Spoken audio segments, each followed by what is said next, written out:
মায়া মায়া কি? আজকে আপনাদের সামনে মায়া নিয়ে কিছু কথা বলবো।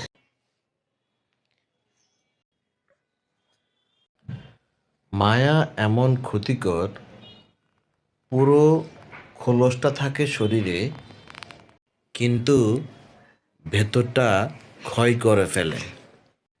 আপনি কাউকে বলতে পারবেন না, আপনি তার জন্য কাঁদতে পারবেন, কিন্তু চোখের অশ্রু ফেলতে পারবেন না। আফসোস করতে পারবেন, কিন্তু মাথায় হাত দিতে পারবেন না। মায়া দুনিয়ার সবচেয়ে কঠিন জিনিসগুলোর মধ্যে অন্যতম একটা।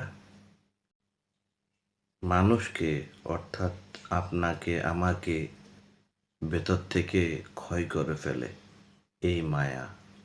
এই জীবনে সুন্দর করে বাঁচতে হলে আপনাকে সর্বপ্রথম মায়া ত্যাগ করতে হবে এবং আপনার লক্ষ্য উদ্দেশ্যের দিকে, আপনার গন্তব্যের দিকে এবং আপনার কর্মের দিকে আপনাকে এগিয়ে যেতে হবে।